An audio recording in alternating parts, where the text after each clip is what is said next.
জামাত already তাদের প্রার্থী ঘোষণা করে নির্বাচনে নেমে গেছে। নির্বাচনের অন্যান্য রাজনৈতিক দল এমনকি বিএনপি থেকেও তারা অনেকটাই আগ বাড়িয়ে এগিয়ে আছে বলা যায়। সেই জন্য নির্বাচনে যাবে না এটা বলা ঠিক। বিএনপি প্রস্তুতির মধ্যে আছে। আর পিআর পদ্ধতি সাংবিধানিক ব্যাপার, এই ব্যাপারটি করতে হলে সংবিধানকে পরিবর্তন করতে হবে। তো এবার যারা পিআরের পক্ষে তারা রাজনৈতিক কর্মসূচি হিসাবে তারা গ্রহণ করে জনগণের কাছে যেতে পারে এবং তাদের সমর্থন পেয়ে যদি তারা সরকার গঠন করে মানে করতে পারে তাহলে তারা পিআর করবে।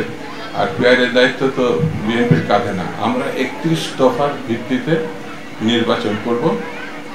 প্রথাগতভাবে যে 100 বছরের নির্বাচন প্রক্রিয়া ওই প্রক্রিয়া সেহেতু আর যে কোনো রাজনৈতিক দল তার নিজের কর্মসূচি নিজের বক্তব্য তো জনগণের সামনে আনতেই পারে, যেটা পিআরের ক্ষেত্রে বা অন্যান্য কর্মসূচি তারা নিয়েছে। আমি দৃঢ়ভাবে বিশ্বাস করি নির্বাচনের দিন ঘোষণা হলে শিডিউল ঘোষণা হলে সকল রাজনৈতিক দল সেই নির্বাচনে অংশগ্রহণ করবে।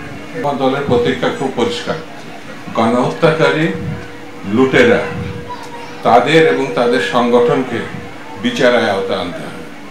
বিচার ছাড়া গণহত্যা এবং লুটেরাকে ছাড় দেওয়ার কোনো সুযোগ নেই। বন্ধুরা, নানামুখী ষড়যন্ত্র আছে বাংলাদেশে। সেই নানামুখী ষড়যন্ত্র গণতন্ত্র যেন ফিরিয়ে না আসে। যারা বাংলাদেশকে স্বৈরতন্ত্রে উত্তরণ ঘটিয়েছিল তারা পালিয়েছে বটে, কিন্তু বসে আছে এটা ঠিক বলা যাবে না।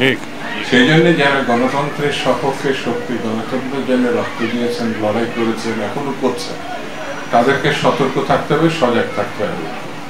জনাব তারেক রহমান বলেছেন আগামী দিনগুলো যে খুব সহজ এমন নাকি, নির্বাচন বললেই হয়ে যাবে এমন না, আমাদের ঘরে ঘরে যেতে হবে।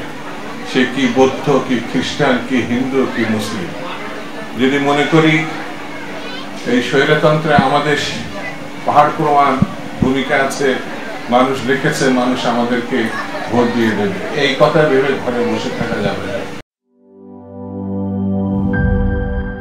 বান্ডেল থাকলে প্রতি সেনমানিতে টাকা বাঁচবে। বিকাশ সেনমানি বান্ডেল কিনে জিতুন প্রতি লেনদেনে।